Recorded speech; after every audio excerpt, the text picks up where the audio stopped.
நான் இயக்கி நடித்திருக்கிற படைப்பு. உண்மையிலே ஒரு படைப்பாளி அவனுடைய படைப்பு தான் பேசணுமே ஒழிய அவன் பேசுவதுங்கிறது கொஞ்சம் கூடுதலான விடயமாக நான் எப்பொழுதும் பார்ப்பேன். ஆனாலும் கூட சில விடயங்களை இங்கே நான் சொல்ல வேண்டியது இருக்கு. இந்த படைப்பு விகே புரொடக்ஷன்ஸ், அதாவது நெய்வேலியில் தொடங்கி என் மீது பெரும் அக்கறை உண்டு. இப்படியே ஓடிக்கிட்டு இருக்கிய வழக்கு, வம்பு, சண்டை,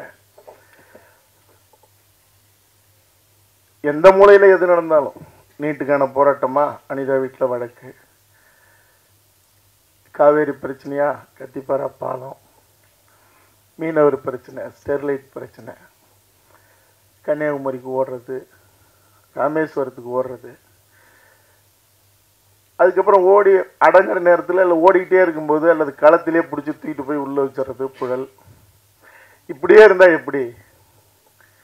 சந்தனக்காடு போல் ஒரு படைப்பு எடுத்துட்டு இப்படி போய் எப்பப்போ முடங்கிறதுங்கிறது சரியானதல்ல அப்படின்னு என் மேலே அக்கறை கொண்டு ஐயா கிரியாடக் பாஸ்கர், ஐயா உமாதேவன், சகோதரர் குரல் அமுதன், ஐயா நீலமேகம், இப்படி எண்ணற்றவர்கள், இங்கே மருத்துவர் மோகனசுந்தரம் ஐயா, இப்படி எல்லாருமே சேர்ந்து இல்லை அப்படின்னு சொல்லி இப்படி ஒரு படைப்பு செய்யலாம் அப்படின்னு அது அங்கே உருவாகி, அதன் பிறகு ஒரு கட்டத்தில் நிற்கும்போது, ஏன்னா மகிழ்ச்சி படம் எடுக்கும்போது என்னுடைய பேரன்பிற்குரிய சகோதரர், என் வாழ்க்கையில் மிக முக்கியமான ஆளுமைகள் தான் இங்கே இருக்காங்க, தயாரிப்பாளர் மணிவண்ணன் அவர்கள். இந்த நேரத்தில் இந்த இடத்துல உட்கார்ந்துருக்கும் போது இந்த படைப்பு செஞ்சோம். இந்த படைப்பு நீங்க எல்லாரும் பார்த்தீங்க. உங்களுக்கெல்லாம் ஒரு பெரிய சிலிர்ப்ப முன்னோட்டமும் பாடல்களும் ஏற்படுத்தியிருக்குங்கிறதுல எனக்கு எந்த சந்தேகமும் இல்லை. படம் பார்த்ததுக்கு பிறகு படம் முடியும் போது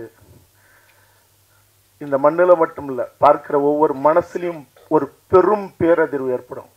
நான் அதை உறுதியாக சொல்றேன். 30 கலைஞர்கள், பின்னணி குரல் கொடுக்கிற கலைஞர்கள், பெண்கள் ஒரு 10-12 பேர், இளைஞர்கள், குழந்தைங்க, பெரியவங்க, இப்படி எல்லாரும் சேர்ந்து இந்த கூட்டு குரல் கொடுக்கறதுக்கு டப்பிங்கில். அப்போ வந்தவங்க அங்கங்க பார்த்துக்கிட்டே இருந்தாங்க. கூட்டம் கத்துறது எல்லாம் பார்த்துருப்பீங்க, பெரும் கூட்டம், அந்த பெரும் செலவு, அதில் தான் நிறைய விவாதங்கள்லாம் நடக்கும். படத்தில் நடந்த சண்டையை விட நேரில் எங்களுக்குள்ள நிறைய சண்டை நடந்திருக்கு. ஆனால் ஒரு இடத்துல அப்படி ஒருத்தர் சாயும் போது ஓடி வந்து கட்டி பிடிச்சி தூக்கிறதும் அரவணைக்கிறதும் உச்சி முகர்கிறதுங்கிறதும் இந்த படைப்பில் நிறைய நடந்துக்கிட்டே இருக்கு. அதான் அந்த 30 கலைஞர்கள் ஒரு அறைக்குள்ள உட்காந்து கூட்டத்தில் கத்துறாங்க. அங்கங்க காட்சி, கத்துறது, அழுவுறது, கோஷம் போடுறது, அப்படி இருந்தது. ஒரு கட்டம் நெருங்க காலையில 9 மணிக்கு ஆரம்பிச்சு மாலை 6 மணிக்குள்ள முடிக்கணும்ன்றது திட்டம். ஆனா அது 7-8ன்னு அப்படி தாண்டி போகுது, அடுத்த கால் ஷீட்டுக்கு போகுது.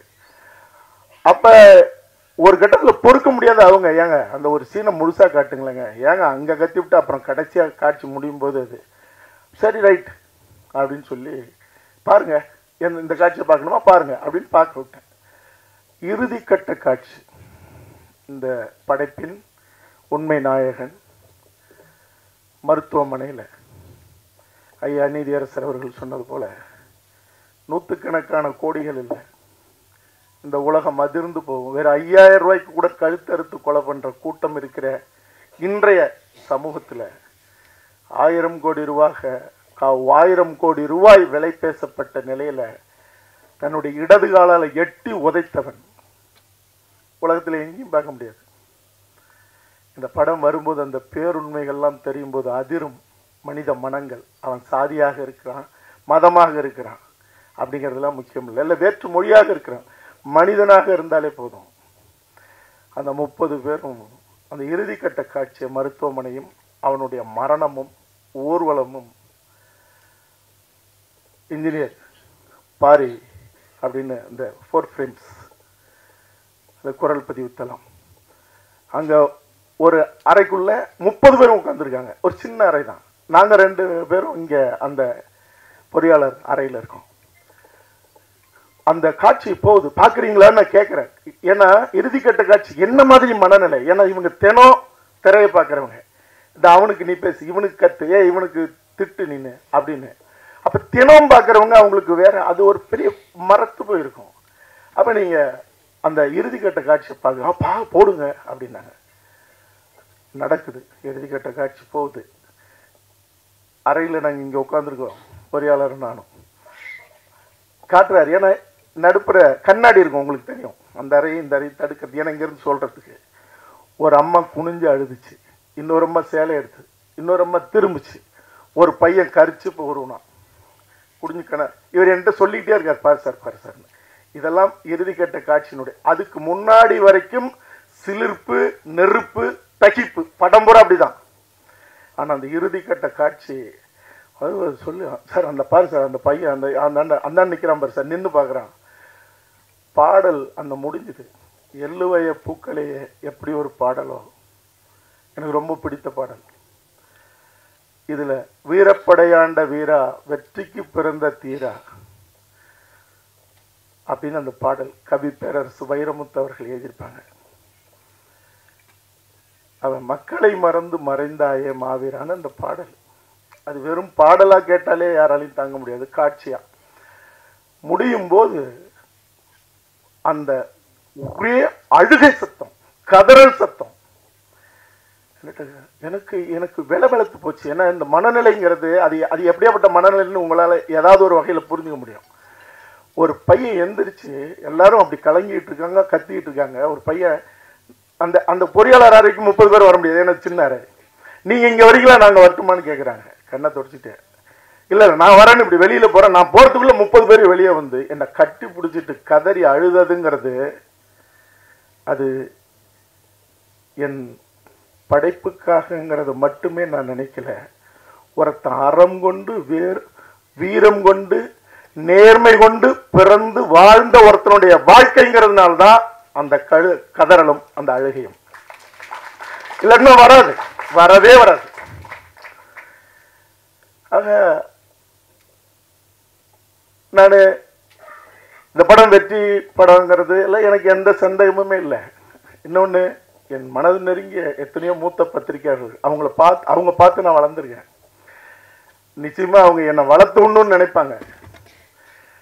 ஒரு படைப்பை எடுத்துட்டு ஒரு படைப்பாளி கெஞ்சவே கூடாது. உரிமை வேற, எப்படியாவது பாருங்க, எப்படியாவது வெற்றி அடைவீங்க.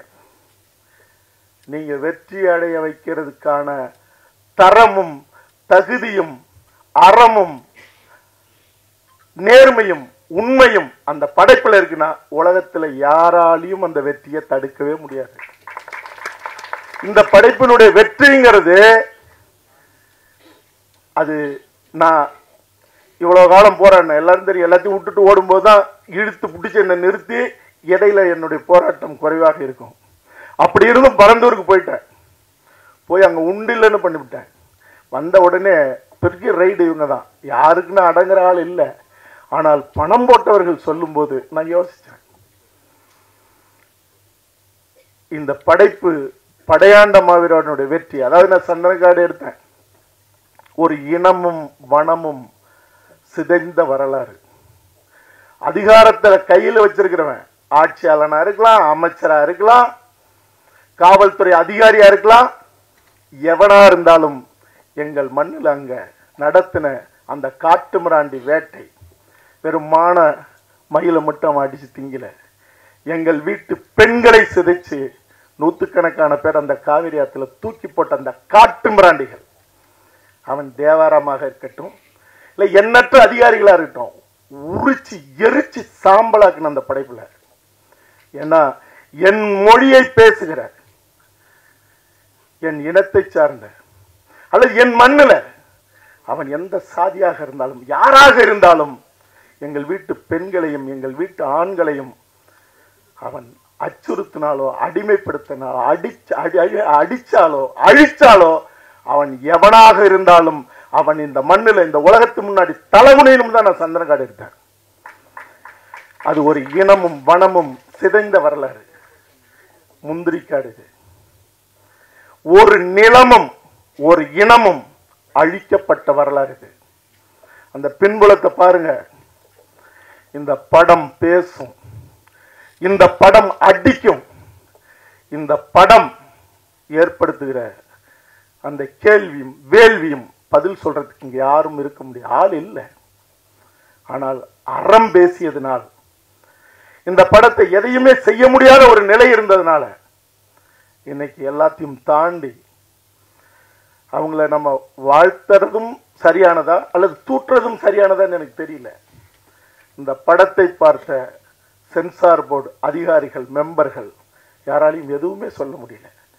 பாடலை கொண்டுட்டு போகும்போது பல கட்டுகளை கொடுத்தவங்க படம் பார்த்தாதான் நாங்க பாடலுக்கு அனுமதி கொடுப்போம்னு சொல்லி முதல் முறையாக தமிழ் திரை வரலாற்றில் முடியாதுட்டாங்க. எனக்கும் அவர்களுக்கும் கடுமையான வாக்குவாதம்.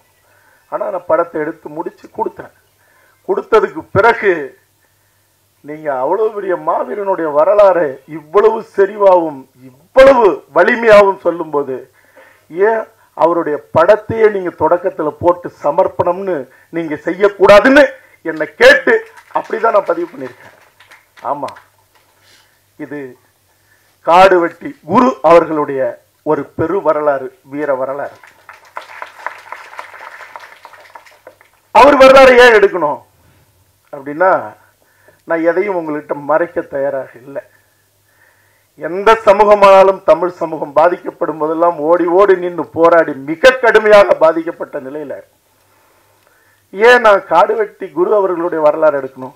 ஆட்டோ சங்கர் வன்னியர் இல்லை, வீரப்பன் வன்னியர். ஆட்டோ சங்கர் எடுக்கும்போது நான் சாதியாக பார்க்கப்படல. அனிதா வீட்டில் போராடும் போது இன்னைய வரைக்கும் என் மேல மட்டும் வழக்கு இருக்கிற நிலையிலும் என்ன சாதியா பார்க்கப்படல. தேவர் கல்லூரியில தென்காசியில போய் மீட்டெடுக்கும் போது எல்லா சமூகத்தையும் சேர்த்து என்ன பார்க்கல. தூத்துக்குடியில 4 என் சக குடி பறையர்களை வெட்டி சாய்ச்ச அந்த நிலையில அங்க அவர்களுக்குரிய குலதெய்வத்தை அந்த சாமிக்கு அடிக்கல் நாட்ட நான் போகும்போது அதிகாலை 6 மணிக்கு தூத்துக்குடி விமான நிலையத்தில் கைது செய்யப்பட்டான். அப்ப கூட என்ன சாதியா பார்க்கல. ஆனால் ஒரு சமூகம் நேர்மையற்று பாதிக்கப்படும் போது, அது நான் பிறந்த சமூகமாக இருக்கும்போது ஒரு திரைப்படம் வருது. அந்த திரைப்படத்தில் இருக்கிற அந்த கதாபாத்திரம், அந்த கொடூரமான காவல்துறை அதிகாரி, அவன் வேற ஒரு தமிழ் சமூகம். அந்த சமூகத்தை கூட நான் சொல்ல மாட்டேன். ஏன்னா அவ்வளவு கொடூரமான தேவாரம் எங்கள் வீட்டு பெண்களை எத்தனை பேர் செதைச்சு வன்புணர்ச்சி செஞ்சு 3 நாள் துணி கூட கொடுக்காம நிர்வாணப்படுத்தி நின்ன நிலையில அப்பொழுது கூட அந்த காட்டுமிராண்டினுடைய சாதியை நான் சொல்லல. ஏன்னா 50,000 ஆண்டுகள் வரலாறு கொண்ட தமிழ் பேரினத்தின் ஒரு பிரதிநிதி நான். அந்த சமூகத்தை சொல்லி இழிவுபடுத்த கூடாது. ஆனால் வேற ஒரு சமூகத்தவனை அவன் பேரை வச்சு, இவர் குரு அவர்களுடைய பேரை வச்சு அவர்களுக்குடைய சின்னத்தை அங்க பொருத்தி இன்னைக்கு அத அவமானப்படுத்தின நிலையில ஏன் இது தவறு? ஒரு அற்புதமான படைப்படுத்திட்டு ஏன் இதை செய்யணுங்கும் போது திருமண பக்கம்லாம் என் காது செவிடாகிற அளவுக்கு நான் சாதி வெறியனாக கட்டமைக்கப்பட்டேன்.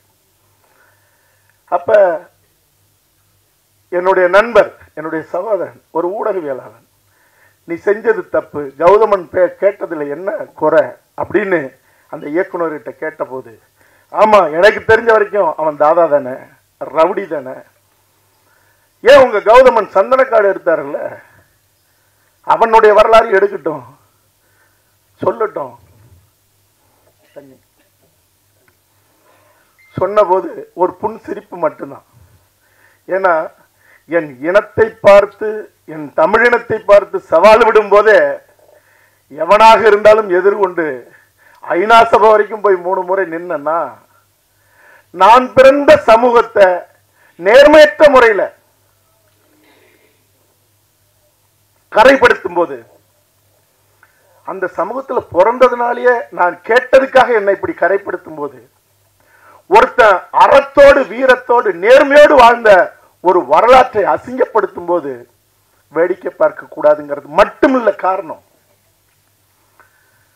நான் பூசி மொழிகள்லாம் ஒரு காலமும் பேசினதில்லை. இப்பவும் அதைத்தான் நான் சொல்ல போறேன். என்னன்னா, தமிழ் சமூகத்தின் உங்க உலகத்தின் மூத்த குடி தமிழ் குடி, கவிப்பேரரசு வைரமுத்து அவர்கள் எழுதியிருக்காங்க. அந்த மூத்த குடியில பெருங்குடி வன்னியர் குடி. அது பெருமைக்கோ தம்பட்டமாக சொல்றது இல்லை.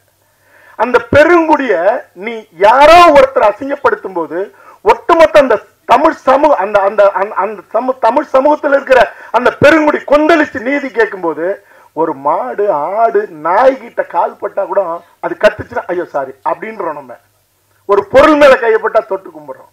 ஒரு சமூகமே கதறுது, தப்புங்குது. ஆமா நான் சொல்லுவேன், உன்னால என்ன செய்ய முடியும்? ஆமா அப்படின்னு என்ன திமிரு, என்ன அகங்காரம். இதே இடத்துல என்னுடைய சந்தனக்காடு அந்த காட்டுமிராண்டிகள் சிதைக்கப்பட்ட அந்த செந்தமிழ் நாடுன்னு அந்த படைப்பெங்க போட்டு இதே இடத்துல நான் பேசினேன். நாங்க பேசினதுக்கு அப்புறமும் அதே திமிரு, அதே கொக்கரிப்பு. அப்ப நான் சொல்றது, உனக்கு எதிரின்னா அந்த சமூகத்தின் தலைவர்னா, உனக்கு ஆளுமை இருக்குன்னா, ஆண்மை இருக்குன்னா நேருக்கு நேரம் மோது. ஆனால் இந்த சமூகத்துல ஒரு பெருங்குடியா தமிழ் மொழிக்காக இனத்துக்காக எல்லாரும் நிக்கிறான். என்னை பொறுத்த வரைக்கும் தமிழ் சமூகத்துல அவன் யாராக இருந்தாலும் இந்த இனத்துல எந்த ஒரு சாதியும் பெருசாதி இல்லை, உயர்ந்த சாதி இல்லை, எனக்கு மேலானவனும் இல்லை, எனக்கு கீழானவனும் இல்லை. அப்படி ஒரு நிலையில நீ கொந்தளிக்கும் போது கூட திமிரா பேசுறதுங்கிறதும், அந்த சமூகம் நான் எதுக்குடா தமிழுக்கு நிக்கணும், நான் எதுக்கு இனத்துக்கு நிக்கணும், நான் ஏன் ஈழத்துக்கு நிக்கணும்னு ஒரு பெரும் இளைஞர்கள் கூட்டத்தை கொண்ட அந்த சமூகத்தை கோபப்படுத்தி பார்க்கறதுல உனக்கு என்ன நியாயம் இருக்கு? உனக்கு என்ன அறம் இருக்கு? இன்னும் சொல்ல போனா இதற்கெல்லாம் மூல காரணமாக இருக்கிற ஆள் நீ தமிழனே இல்ல, என் மொழிக்கும் இனத்துக்கும் சம்பந்தம் இல்லாதவன். நீ எங்கேயோ ஒரு பின்புலத்துல இருந்து நீ சொல்ற. அப்ப ஒரு இதுல இருக்கிற அரசியல் என்னன்னா, நான் ஜல்லிக்கட்டுக்கு ஏன் அவனியாபுரத்துல வாடிவாசல்ல போய் நின்று ரத்தம் சிந்தி போறேன்னா, வெறும் மாடு மட்டும் விளையாடுறதுக்கு இல்ல, அந்த இடத்தை தான் பார்க்கணும். மாட்டோட விளையாடுறது நம்மளுடைய மரபு.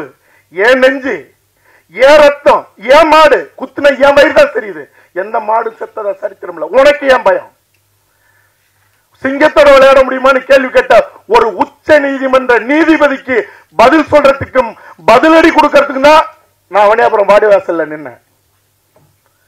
ஏன்னா நீங்க ஜெர்சி மாடு வந்துடும். இன்னைக்கு இயற்கை விவசாயத்தில் அதனுடைய மூத்திரமும் அதனுடைய சாணமும் தான். அந்த இயற்கை மாடு அந்த பால் கறந்தா தான், அந்த பாலை குடிச்சா தான் அறிவுள்ள பிள்ளைகள் வளரும். இல்லைன்னா மாடும் பன்றியும் சேர்ந்த ஒரு இனத்திலிருந்து பாலை குடிச்சா என்ன ஆகும்? அப்ப என் இனம் என் நிலமும் அழிக்கப்படுது, என் இனமும் மலராக்கப்படுது, என் நிலமும் மலராக்கப்படுது.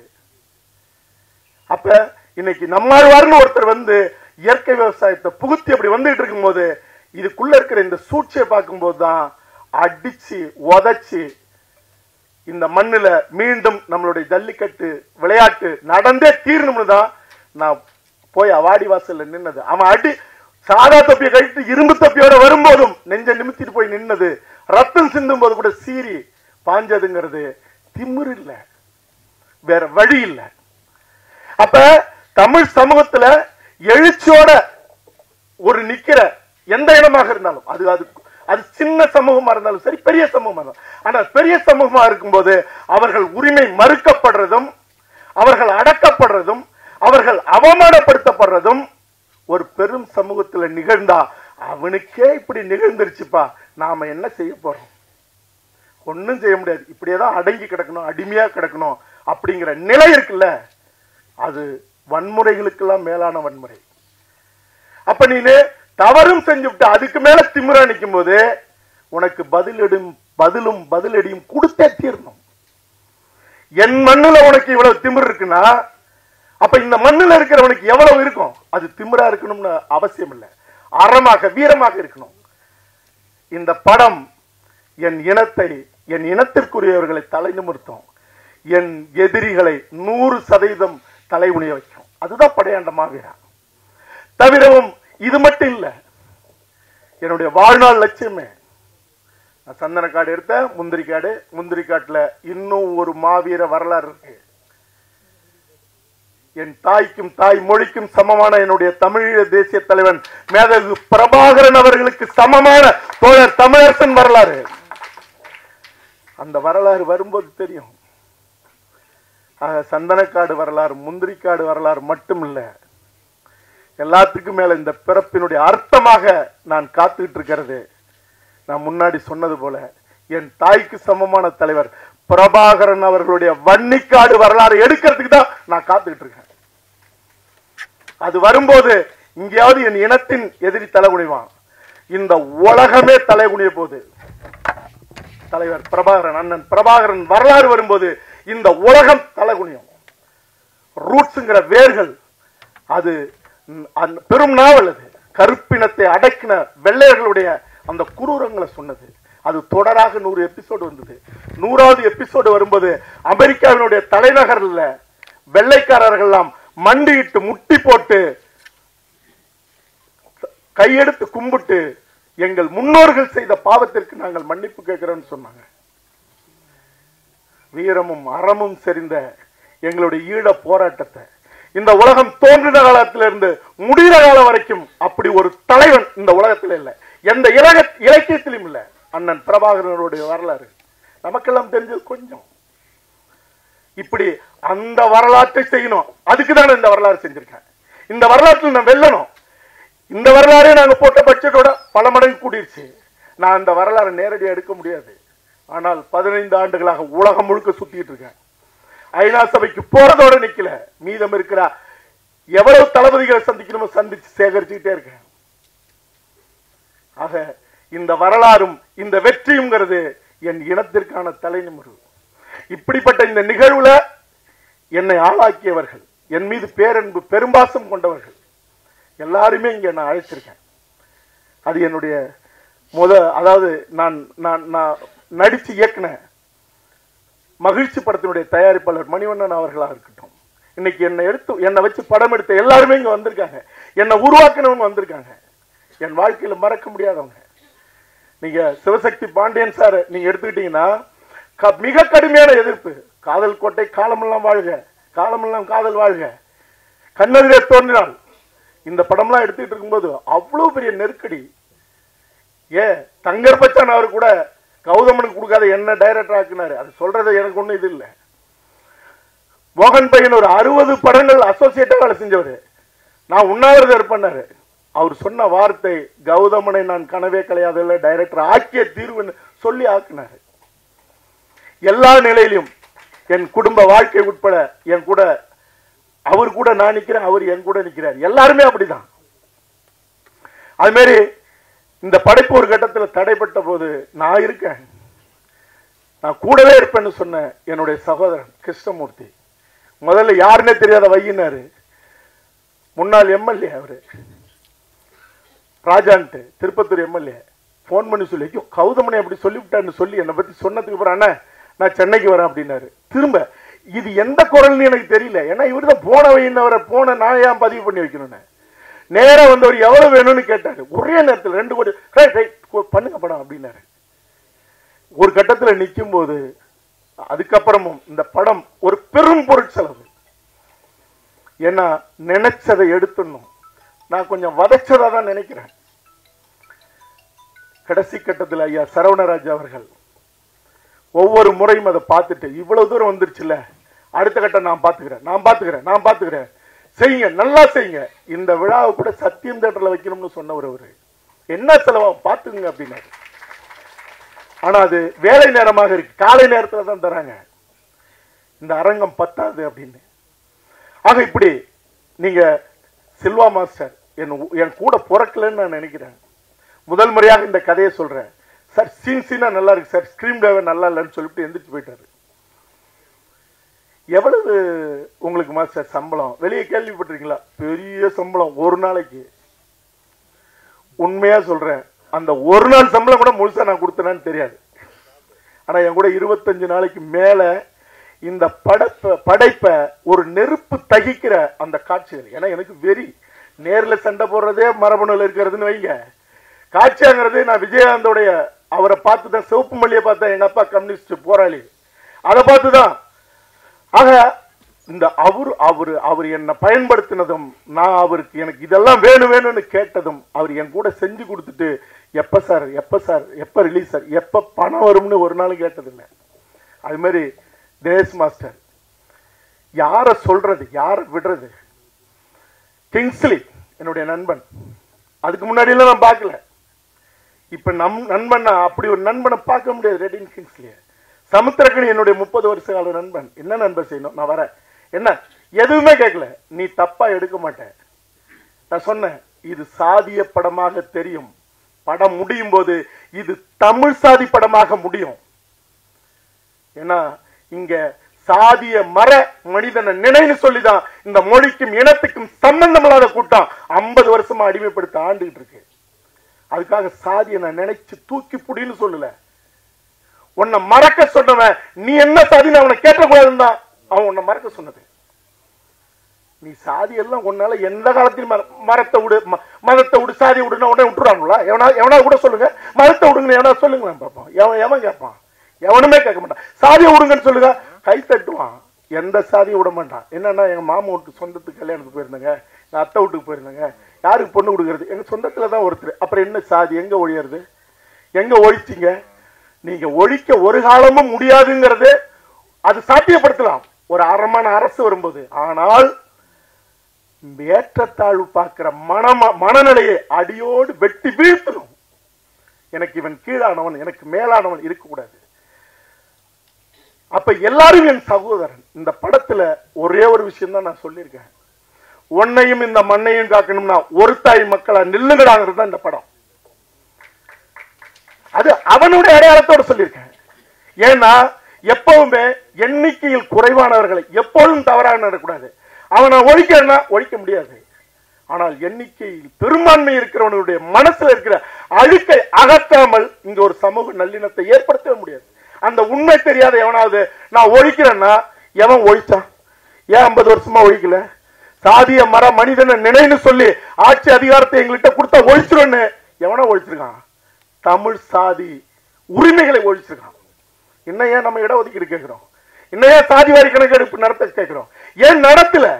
நடத்த மாட்டேன். நீ யாருன்னு உனக்கு தெரிஞ்சிடும், எங்களுக்கு தெரிஞ்சிடும். அங்க உட்கார முடியாது.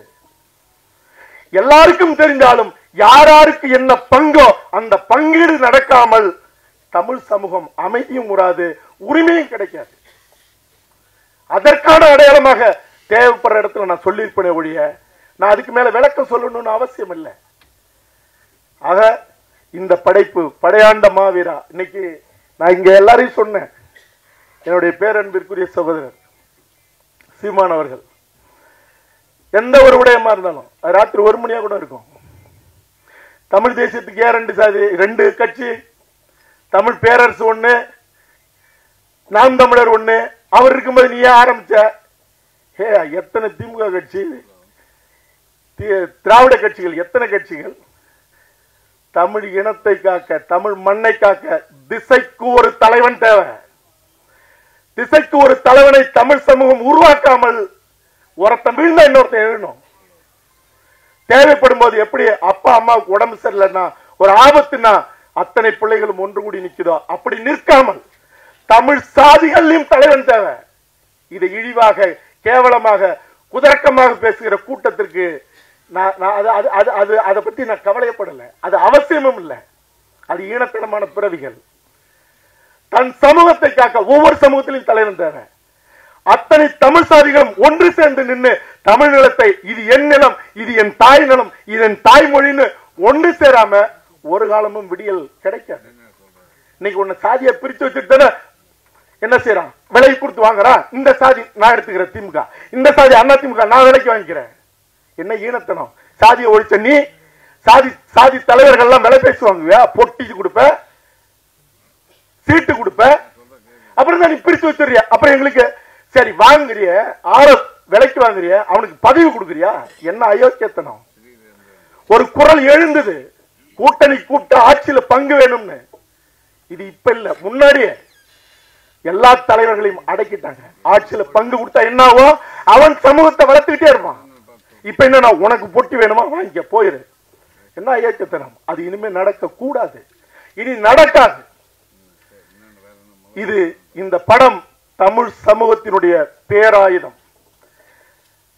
இப்படியெல்லாம் எண்ணற்ற பிரச்சனைகள் நடக்கும் போது அல்லது எதுவாக இருந்தாலும் முன்னாடி சொன்னது போல ஏன் 2 கட்சி நாங்கள் எப்போதுதான் மேடையில் சந்திக்கிறோம். எப்ப தேவையோ அப்பொழுதெல்லாம் நாங்கள் பேசிக்கிட்டே தான் இருக்கோம். நான் விழும்போது ஒரு காலமும் அவர் வேடிக்கை பார்க்க மாட்டார். அவர் விழும்போது அல்லது அவர் வீழ்த்தப்படும் போது அவன் எவனாக இருந்தாலும் இல்ல எமனாக இருந்தாலும் நான் போய் நிற்போம் முதலாளா. இந்த தமிழ் சமூகம் விழும்போது தேவனா இறுக கைப்பற்றி அவரோட மட்டும் இல்ல இன்னும் தேவையானவர்கள் எல்லாம் ஒரு நேரத்தில் காலம் ஒன்று சேர்க்கும். என் இனத்தின் எதிரிகளை இந்த மண்ணில இருந்து ஓட ஓட அடிச்சு விரட்டாம இந்த மண் இந்த இனம் தலை நிமிராத எங்கள் தலை சாயாது. படையாண்ட மாவீரா அதற்கான தொடக்கம்.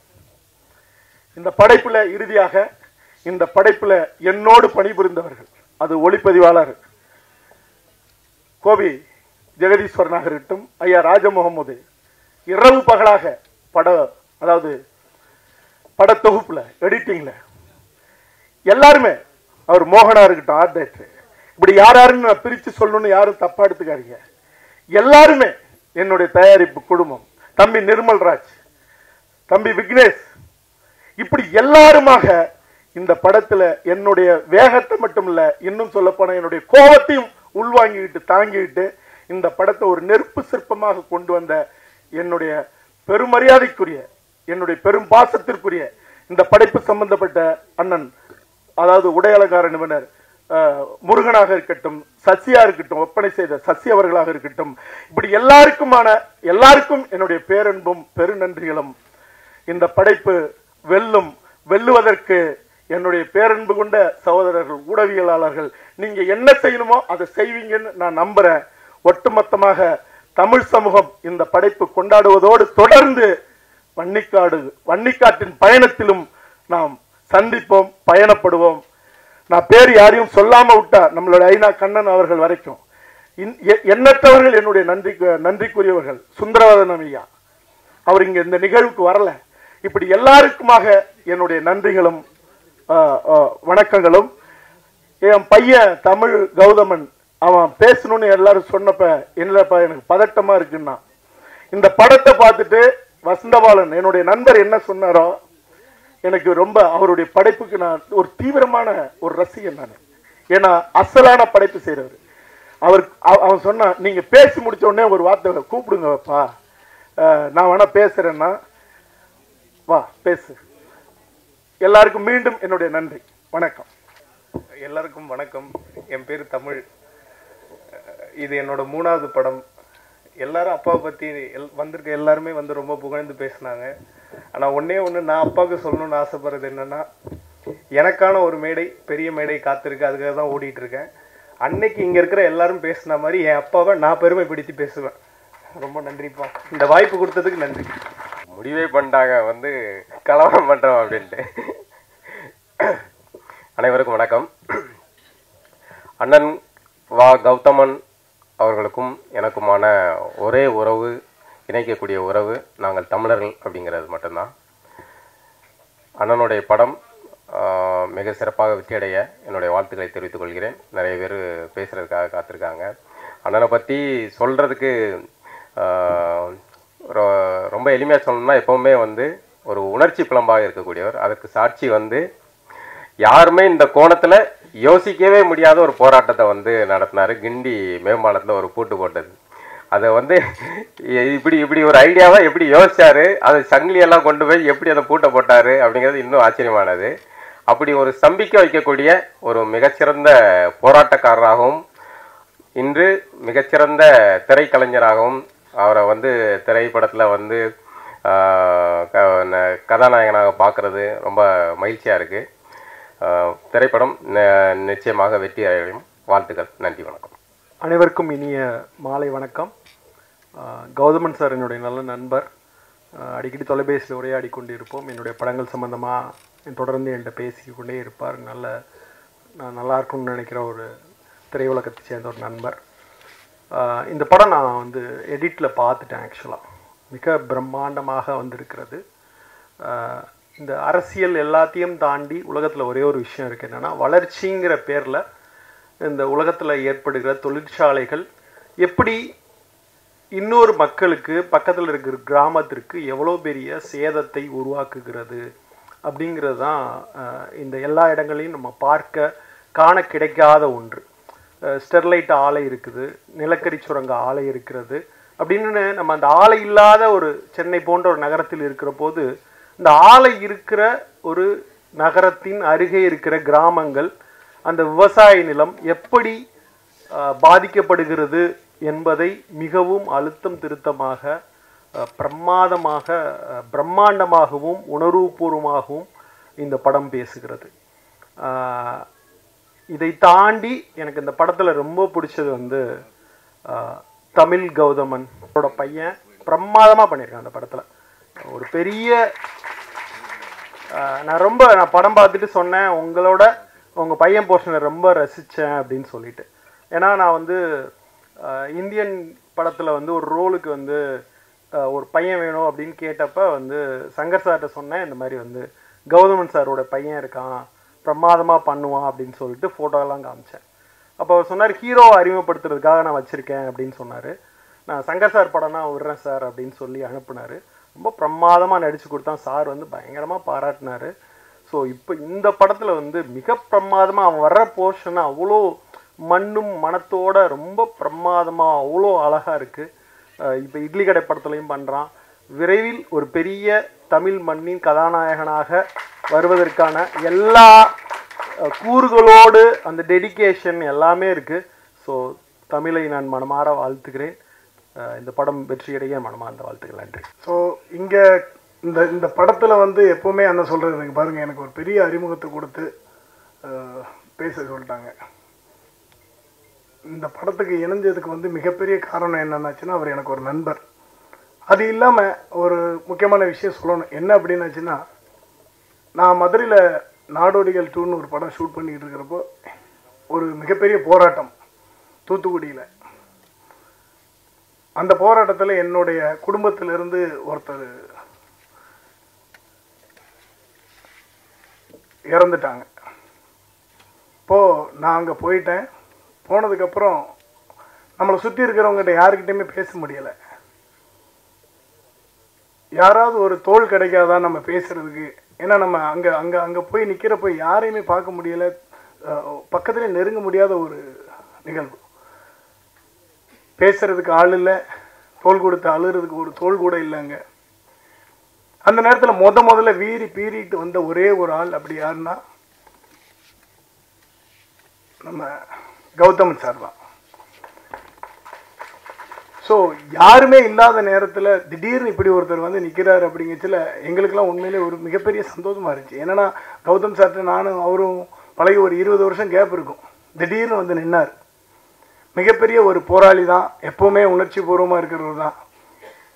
சண்டை காட்சி கூட அவரே வடிவமைக்கிறதுக்கு முழு முயற்சி இறங்கி பண்ணிக்கிட்டு இருப்பார். ஏன்னா அவருடைய அந்த போராளித்தனம் எல்லா விஷயத்துலையும் இருக்கும். அதாவது தமிழ்நாட்டில் எந்த மூலையில் எந்த விதமான போராட்டங்கள் இருந்தாலும், மக்களுக்கு எதிராக எந்த விஷயம் நடந்தாலும் உடனே நிற்கிற ஒரே போராளி அவராக தான் இருப்பார். டக்குன்னு உடனே வந்து நிற்கிறதுல எனக்கு அந்த விதத்தில் மிகப்பெரிய பெருமை. இந்த படத்தில் நான் ஸ்டண்ட் இயக்குனராக ஒர்க் பண்ணேன். அவருக்கும் சரி, அவருடைய புதல்வன் தமிழுக்கும் சரி ஒர்க் பண்ணோம். 2 பேருமே மிகப்பெரிய டெடிக்கேட்டட்னா என்னென்னா, அந்த படத்துக்காக எவ்வளோ வேலை செய்யணும். இப்போ சார் சொன்ன மாதிரி அவருக்கு 1000 பேர்கள் முதலீட்டாளர்கள் இருந்தாங்கன்னு எனக்கு தெரிஞ்சு 1000லாம் ரொம்ப குறைச்சல். இன்னும் வருங்காலங்களில் நிறைய லட்சாதிபதியான மக்கள் வந்து நிறைய பேர் அவங்களுக்கு சப்போர்ட் பண்ணுவாங்க. இந்த படம் மிகப்பெரிய வெற்றியடையும். என்னோட மனமார்ந்த வாழ்த்து. வணக்கம். இங்கே வந்திருக்க எல்லாருக்கும் வணக்கம். மேடையில் இருக்கிற எல்லாருக்கும் அன்பான வணக்கம். அண்ணன் இருக்கும்போது இங்கே நிறைய பேச முடியாது, அதனால் நான் சீக்கிரம் போயிடுறேன். ஒரே ஒரு 2 வார்த்தையில் முடிச்சிடுறேன். கௌதமன் சார் எனக்கு ரொம்ப நெருங்கிய நண்பர். ஒரு அழகான ஒரு எளிமையான ஒரு மனசு நண்பர். ஸோ அவர் தான் இதுக்குள்ளே என்ன வர வச்சுது. அவர்னால இன்னொரு ஒரு அழகான ஒரு நண்பர் எனக்கு கிடைச்சிட்டாரு, அருமையான நண்பர். நம்ம கிருஷ்ணமூர்த்தி சார் ப்ரொடியூசர். அவர் one of the producer Krishnamurthy sir. So sir வணக்கம் சார். ஸோ அவ்வளோதான். இதுக்கு மேலே அண்ணன் இருக்கும்போது நான் நிறைய பேசலை. ஏன்னா அண்ணன் டைரக்ட் பண்ண படமும் நான் பண்ணேன். அது மட்டும் சொல்லிட்டு ஓடிடுறேன் நான். அண்ணன் கூட வாழ்த்துக்கள் தம்பி இந்த மாதிரி வாழ்த்துக்கள் படம்லாம் பண்ணேன். அப்போ நான் பாட்டில் அண்ணன் கூட அந்த பிரேக்ஃபாஸ்ட் சாப்பிடும்போது நான் பாட்டில் உட்காந்துட்டாங்க. உட்காந்துட்டு அந்த ப்ரொடக்ஷனில் சாப்பாடு போடுவாங்களா, அவர்கிட்ட போய் அந்த ஒயிட் சட்னி கொடுங்கன்னு. டேய் என்னடா அப்படின்னாரு. அண்ணே என்னடா அது, என்ன என்ன என்னண்ணே, டேய் தேங்காய் சட்னின்னு சொல்கிறானே. ஐயோ. அப்புறம் அந்த க்ரீன் சட்னி கொடுங்கன்னு திருப்பி என்ன ஒரு பார்த்தார். ஆனால் அப்புறம் புதினா சட்னி சொல்கிறாரு. சரி, அதனால் அண்ணன் இருக்கும்போது நான் நிறைய பேசுகிறது தவறு. ஸோ அண்ணன்கிட்ட நிறைய தமிழ் வார்த்தைகளை நான் கற்றுக்கிட்டேன். அண்ணனோட எதுவாக இருந்தாலும் நான் பார்ப்பேன், ஏன்னா அந்த தமிழ் வார்த்தைகளுக்காக தான். ஸோ நான் நிறைய பேசலை. நன்றி, வணக்கம், தேங்க்யூ. அனைவருக்கும் வணக்கம். மேடையில் உள்ள பெரிய பெரிய ஜாம்பவங்கள் அவங்களுக்கும் வணக்கம். நான் இதில் ஒரு நன்றி மாத்திரம்தான் சொல்லணும். டைரக்டர் கௌதம் சாருக்கும் தினேஷ் மாஸ்டருக்கும். தினேஷ் மாஸ்டர் கோரியோகிராஃபி பண்ணி நான் ஒரு பாட்டு ஆடிக்கோம், நானும் ஜானி மாஸ்டரும். மாஸ்டர் ரொம்ப நன்றி. அதாவது நாங்களாம் குரூப் டான்ஸராக ராஜு மாஸ்டர்லாம் ஆடும்போது அந்த ஒரு நினைவை திருப்பி எடுத்துகிட்டு வந்து திருப்பி அந்த கரகத்தை எடுத்துகிட்டு வந்து இப்படி ஒரு பாட்டை ஜிவி கிட்ட இருந்து டைரக்டர் வாங்கி பாடல்லாம் ஒவ்வொரு பாட்டுமே அதிருது. அதுக்கு ஜிவிக்கு ஒரு பெரிய பாராட்டை சொல்லணும். ஏன்னா எல்லா பாட்டுமே உணர்ச்சி விஷயமாக இருக்குது. தினேஷ் மாஸ்டர் அவர் எல்லா ஹீரோக்கெல்லாம் கோரியோகிராஃபிக் பண்ணியிருக்கும்போது நாங்கள் ஜானி வாசலாம் ரொம்ப அந்த பாட்டை வந்து என்ஜாய் பண்ணி ஆடணும். அது விஷுவலாக இப்போ பார்க்கும்போது ரொம்ப அற்புதமாக இருக்குது. அந்த ஒளிப்பதுவும் சரி, எனக்கு அப்பப்போ இங்கிலீஷ் வருது, பயமாக இருக்குது. அதுக்கப்புறம் அதான் நன்றி மாத்திரம்தான். தேங்க்யூ நன்றி. படத்தின் சில காட்சிகளை எனக்கு முதல்ல போட்டு காமிச்சேன். நான் ஒரு குடும்ப நண்பர். அதில் வர்ற ஒரு பாடல், புலிப்பாடல், உலக தமிழும் ஒரு மகிழ்ச்சியாக கொண்டாடக்கூடியவருக்கு ஒரு பெரிய பாடலை அதில் வைரமுத்து ஐயா அமைச்சிருக்காரு.